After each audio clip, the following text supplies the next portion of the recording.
안녕하세요. 함께 뛰는 경제 친절한 종기씨의 남상미입니다. 더불어 잘 사는 대한민국을 위해서 꼭 알아야 할 정책, 꼭 필요한 정책을 알기 쉽게 소개해드린 프로그램이죠.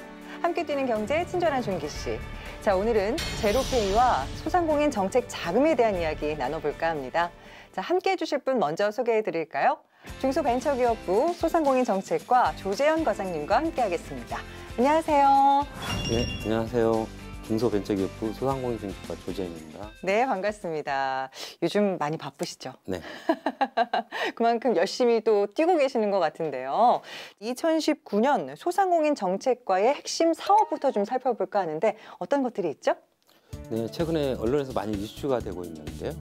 제로페이 들어보셨죠? 그럼요. 제로페이가 지난해 도입되었는데 올해 전국으로 확산하는 문제하고 두 번째로는 2조 원 규모의 소상공인 정책자금이라는 게 있습니다. 예. 그것을 안정적으로 공급하는 문제 두 가지라고 보시면 되겠습니다. 알겠습니다. 그럼 먼저 소상공인 간편결제 시스템 제로페이에 대한 이야기를 먼저 해보겠습니다. 자, 제로페이가 무엇인지 간단하게 설명을 해주시겠어요? 네, 제로페이는 스마트폰을 통해서 계좌 기반의 간편 결제를 말하는데요. 소비자 카드나 현금을 주로 사용하잖아요. 그렇죠. 이것은 카드가 아니라 스마트 앱을 통해서 결제를 하는 건데요. 은행이 소비자 결제 계좌에서 가맹점 결제 계좌로 이체해주는 방식을 말합니다. 네, 그러니까 계좌 이체하는 방식. 네, 맞습니다. 예. 근데 저만 해도 카드가 뭐 한두 장이 넘고요. 또 다른 그 간편 결제 시스템도 많이 나와 있는 상황이기 때문에 제로페이가 탄생한 뭐 특별한 배경이 있는 것인가 궁금해지는데요. 어떻게 보면 이제 소상공인들의 가장 큰 어려움이 부담이 카드 수수료였습니다. 그런데 그간 정부에서는 소상공인의 부담이 되는 카드 수수료를 낮추기 위해서 많이 노력했고 최근에 많이 내렸죠. 맞아요. 성과도 많았습니다. 하지만 소상공인에게 카드 수수료는 계속 부담이 되고 있습니다. 그래서 정부에서는 핀테크 기술을 활용해서 수수료 부담이 없는 간편 결제 시스템을 도입하게 된 겁니다. 소상공인들 입장에서는 정말 크게 환영할 만한 일인데, 아니 그렇다면 결제 수수료가 얼마나 줄어드는 거예요? 제로페이에 가입하게 되시면 소상공인의 경우에 평균으로 하면 0.3%를 그걸 받게 적용된다고 보시면 되겠습니다. 그러니까 0%대 실현이네요, 정말로. 네, 그렇습니다. 0.5% 이하를 0%대라고 하니까요. 네. 저희가 지난해 12월부터 제로페이 시범 서비스를 실시해 왔고요. 또 올해 1월 말부터는 그 규모가 더 확대된 것으로 알고 있거든요. 자, 그래서 저희가 제로페이 결제 시스템을 도입한 가맹점을 직접 찾아가서 현장의 목소리를 담아봤습니다. 함께 들어보실까요? 서울 영등포역 지하상가. 유동인구가 많고 소상공인 매장이 밀집한 핵심 상권 중 한 곳입니다. 우리 상가는 좀 너무 이제 상가가 지상에 횡단보도가 많이 설치되는 그런 관계로 지하에 유입되는 그 시민 수가 상당히 줄어들었어요. 그래서 제로페이를 해서 좀 많은 소비자들을 끌어오는 그런 정책을 만들자 해서 영등포역 지하상가 중 현재 50여 곳에서 제로페이 결제 서비스를 시행하고 있는데요. 가장 큰 메리트는 수수료예요. 수수료, 카드 수수료가 이렇게 수수료 같은 게 안 나가니까. 일단 써보니까 굉장히 편하고요. 휴대폰으로 해서 입출금인 다 이제 입금되는 게 확인이 되고 손님들도 이제 따로 카드를 꺼낼 필요가 없이 하시니까 편하다고는 하세요. 소비자가 직접 스마트폰 앱을 실행하고 QR코드를 인식시킨 후 금액과 비밀번호를 입력하면 소비자 계좌에서 판매자 계좌로 구매 대금이 직접 이체됩니다. 별도의 앱 없이 현재 11개 은행 앱과 4개 결제 사업자 앱을 통해 서비스를 추진 중이고 순차적으로 서비스를 확대할 예정이라고 하는데요. 최근에 SNS 보면서 알게 돼가지고 일단 소득공제도 된다 하고 수수료도 안 된다 해서 그런 장점 때문에 한번 시도해보게 됐어요. 하지만 아직 가맹점도 많지 않고 그만큼 제로페이를 사용하는 소비자도 찾아보기 힘들었습니다. 자영업자는 물론 소비자들에게도 혜택이 있는 제로페이. 소상공인을 위한 간편결제 시스템이 빛을 보기 위해서는 보다 적극적인 홍보와 확산 정책이 필요한 시점입니다.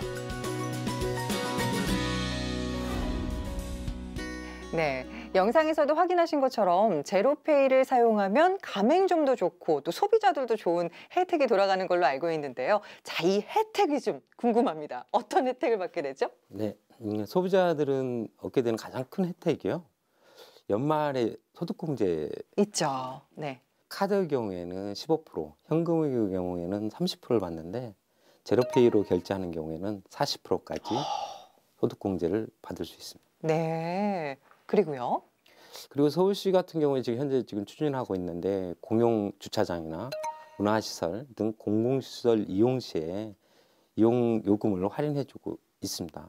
향후에는 다른 지자체에서도 적극적으로 협조해서 네. 공공요금이나 어떤 공공시설 이용할 때 할인 혜택을 받을 수 있도록 할 예정이고요. 예. 또한 또 중요한 게 참여 결제사들이 자기네들 나름대로 마케팅을 해야 하기 때문에 포인트 적립이나 할인 쿠폰 지급 등 많은 혜택을 제공하고 있습니다. 네. 일단 뭐 소득공제 40%가 정말 큰 메리트라고 볼 수가 있겠네요. 생각하면 생각할수록 정말 좀 착한 결제 시스템이다라는 네. 마음이 듭니다.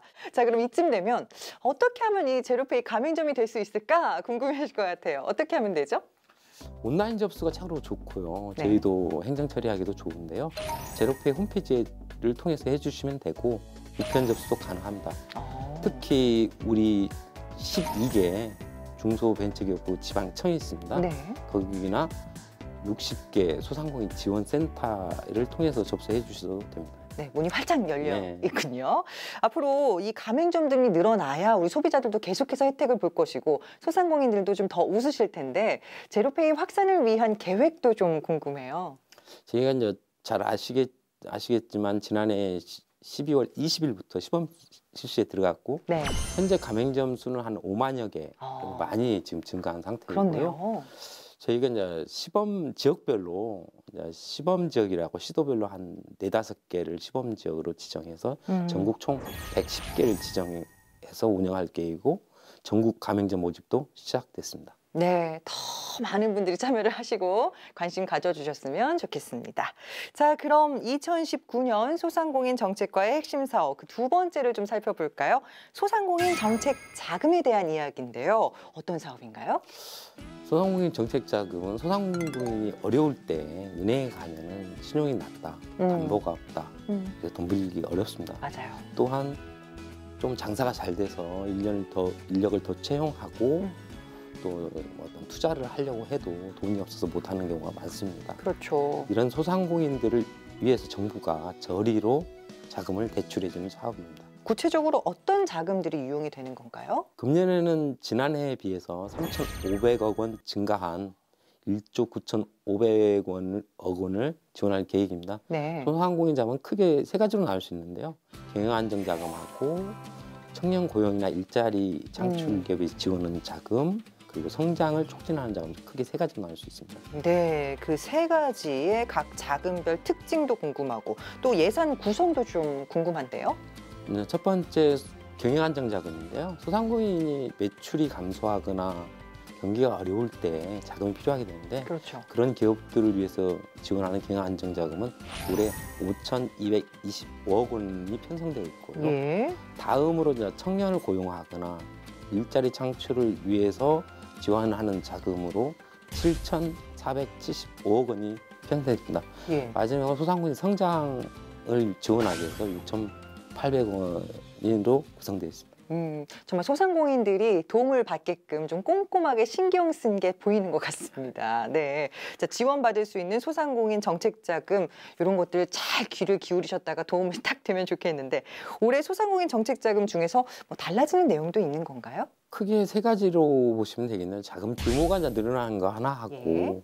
두 번째로는 자율 상환제를 도입했습니다. 그간에는 그 대출금을 받으면은 2년 거치 3년 분할 상환. 예. 즉 다시 말해서 2년 동안은 대출 이자만 내고 3년간은 이자하고 원금을 분할 상환하는 예. 그런 형태였는데 금년부터는 소상공인의 경영 여건이나 이런 거에 따라 자기가 대출 약정 시에 자율적으로 결정토록 이렇게 변동을 했습니다. 네. 두 번째로는 재도전 특별자금인데요. 소상공인들이 신용등급이 7등급 이하거나 실제로 연체 중인 경우에는 어디 시중은행을 가거나 정책자금에 와서 자금을 빌릴 수 없거든요. 네. 그런 사람들에게 한번 기회를 줄 수 있도록 소상공인 제도전 특별자금을 신설했고요. 네. 그 마지막으로 좀 특색이 있는 건데 점포를 운영하시다가 폐업하거나 어쩔 수 없이 폐업하거나 또는 이전 등의 사유로 인해서 그 임대 계약이 만료된 사례들이 많습니다. 그럴 수 있죠. 그런데 재기를 하거나 다른 일을 하려고 하더라도 임대 보증금을 돌려받지 못해서 그 막막한 사례들이 많은데 이런 그런 소상공인을 위해서 자금도 신설했습니다. 네, 지금 방송을 보시면서 내가 저기에 해당이 되는데 어떻게 이걸 지원받을 수 있는가 궁금해하실 것 같은데요. 소상공인 정책자금 지원받기 위한 방법 좀 소개해 주실까요? 저희 전국의 소상공인 시장진흥공단에 가시면 되는데요. 사업자 등록증이나 상시 근로자 확인증 이런 기본 서류가 있습니다.